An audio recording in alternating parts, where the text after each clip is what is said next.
चलिए जानते हैं गांव में नई दुकान खोलने के टिप्स। इन टिप्स को हम दो भागों में बांटते हैं। पहला पार्ट है दुकान खोलने से पहले क्या क्या करें और दूसरा पार्ट है कि दुकान खुल जाए तब हम क्या क्या करें। नंबर 1, पैसों का इंतजाम।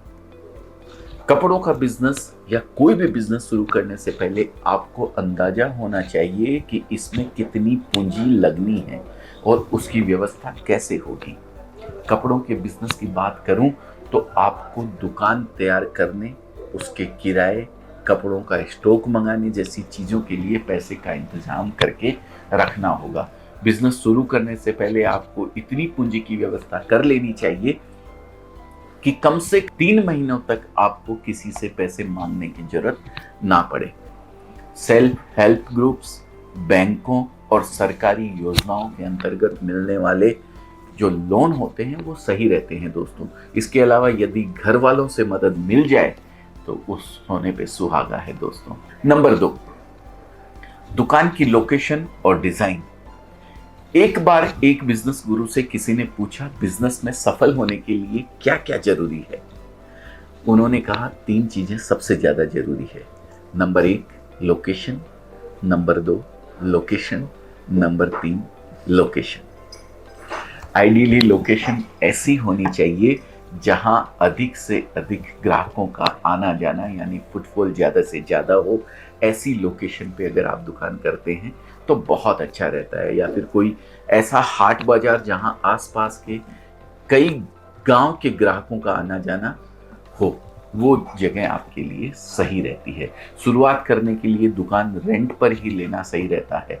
इससे एक तो आपका अधिक पैसा नहीं फंसता है, दूसरा अगर किसी कारणवश आप अपनी लोकेशन चेंज करना चाहते हैं तो वो भी कर सकते हैं। नंबर 3, विनम्र व्यवहार। दुकानदार का व्यवहार बिजनेस को चलाने में सबसे अधिक महत्वपूर्ण होता है। हम खुद उस दुकान पर जाना पसंद करते हैं जहां हमारा स्वागत मुस्कुराहट के साथ हो, ना कि झल्लाहट के साथ। दोस्तों, अजमेरा फैशन में हम ये सुनिश्चित करते हैं कि ग्राहक चाहे 25,000 का माल ले या 50 लाख का या ना ले, उसके साथ उत्तम व्यवहार ही हो। ग्रामीण इलाकों में तो ये और भी ज्यादा महत्वपूर्ण है क्योंकि यहाँ के सभी लोग एक दूसरे को जानते हैं। एक व्यक्ति के साथ किया गया दुर्व्यवहार कई ग्राहकों को आपसे दूर कर सकता है दोस्तों। Number 4, product. दोस्तों, दुकान, लोकेशन, व्यवहार सब कुछ सही है, सब कुछ कुशल भी है, लेकिन अगर आपका प्रोडक्ट सही नहीं है तो ये सब चीजें मायने नहीं रखती है। क्योंकि एक बार तो आप कपड़ा बेच लेंगे, अगर उसकी क्वालिटी में दम नहीं है तो दोबारा कस्टमर आपकी दुकान पे नहीं आएगा। क्योंकि अल्टीमेटली तो वो प्रोडक्ट ही है जो ग्राहक को वास्तव में खुश कर सकता है। तो सवाल है कि सही प्रोडक्ट क्या है और इसे कहां से प्राप्त करें, कैसे प्राप्त करें। मेरी समझ में सही प्रोडक्ट वो है जो आसानी से बिके और ग्राहक उसे यूज करने के बाद संतुष्ट भी रहे। इसके लिए आपको प्रोडक्ट की प्राइस और क्वालिटी के बीच एक ऐसा तालमेल बैठाना होता है। कैश फ्लो पर नजर। दोस्तों, क्या आप जानते हैं कि ज्यादातर छोटे बिजनेस किस कारण फेल हो जाते हैं? जवाब है कैश फ्लो। कैश फ्लो होता क्या है? कैश फ्लो का अर्थ है कैश यानी नकद पैसों का आना जाना।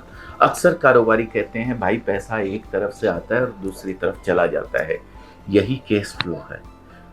जब जाने वाला पैसा आने वाले पैसे से अधिक हो जाता है तब यह कैश फ्लो नेगेटिव हो जाता है। बिजनेस चाहे छोटा हो या बड़ा तभी सफल हो पाता है जब पैसों को सही ढंग से मैनेज करना आपको आता हो।